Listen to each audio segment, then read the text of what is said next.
After not matching, one of the hardest things that you need to do is reflect on why you didn't match. I'm Dr. Brace. I'm an OBGYN resident and mom of 5 in West Virginia. And 3 years ago, as a 4th-year medical student, I did not match. Upon reflection over the time, there's kind of 3 things that I really think that not only could I do better, but maybe if you are in the same position, you might want to think about doing them for yourself as well.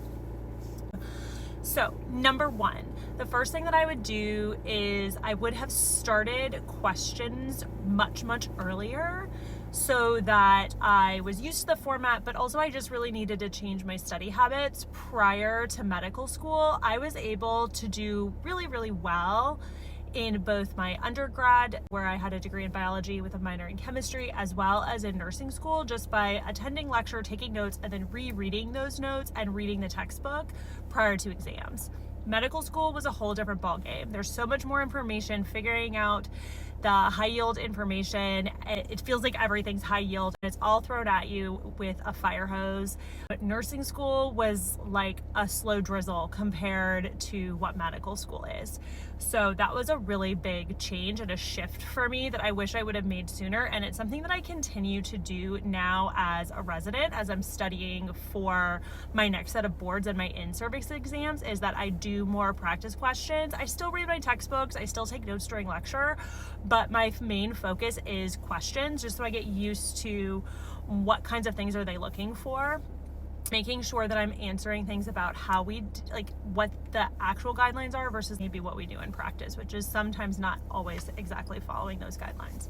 Anyway, the second thing that I would do is I would have practiced more interview skills, especially for me personally, the tough hitting questions. I'm very good with the gab. Obviously, I like to talk and chat with people, but when I got thrown some tough questions about some things in my application, I really sort of fumbled, didn't have good answers for those the way that I would have. So I think I would have focused a little bit more as my interview prep on actually answering some of those tough questions, having them in the back of my head.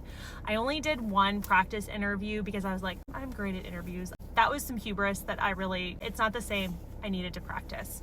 And then the third and final thing, and I think the thing that most medical students that are like me sort of miss, is that when you are on rotations or even when you're in the interviews, the thing that